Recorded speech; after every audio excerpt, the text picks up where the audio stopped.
DMK सांसद दयानिधि मारन द्वारा संसद में संस्कृत भाषा का अपमान किए जाने के खिलाफ हरिद्वार के संतों और संस्कृत छात्रों ने संस्कृत आक्रोश यात्रा निकाली और प्रदर्शन किया और दयानिधि का पुतला फूंक कर विरोध व्यक्त किया। संतों और छात्रों ने सार्वजनिक रूप से माफी मांगने और अपने पद से इस्तीफा देने की मांग की। ऋषिकुल तिराहे पर प्रदर्शन किया और इसके बाद सिटी मजिस्ट्रेट कार्यालय जाकर ज्ञापन सौंपा।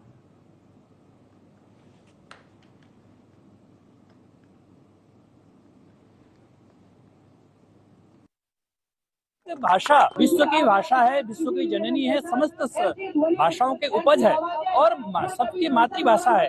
उस भाषा को इस प्रकार से अपमानित किया जाना हम लोगों को बर्दाश्त नहीं है, संस्कृत समाज को बर्दाश्त नहीं है, भारतीय जनमानस को बर्दाश्त नहीं है। उसी के विरोध में पूरा हमारा संस्कृत समाज ये चाहता है, संत समाज ये चाहता है कि वो तत्काल अपने पद से इस्तीफा दे और अनैतिकता के आधार पर जिन्होंने इस प्रकार के संस्कृत का अपमान किया है, वो संस्कृत का अपमान नहीं सहन किया जाएगा। पूरा देश डांट लगा रहा है। ऐसे कुत्सित मानसिकता के जो दयानिधि है, बार बार दक्षिण से कुछ ऐसे आवाज आते हैं, कभी संस्कृत को लेकर के, कभी हिंदुत्व को लेकर के, मच्छर और मलेरिया जैसे शब्दों का प्रयोग होता है। ये कतई बर्दाश्त नहीं है। भारत की भाषा मूल भाषा संस्कृत है और संसद भवन में डीएम के सांसद दयानिधि मारन के द्वारा एक वक्तव्य दिया गया कि संस्कृत पर व्यय किया जाने वाला पैसा वो करदाताओं के पैसे का दुरुपयोग है। वह यह नहीं जानता कि भारत की आत्मा संस्कृत है। यदि भारत से संस्कृत समाप्त हो जाए तो भारत भारत नहीं रह सकता। हम चाहते हैं कि भारत की अस्मिता और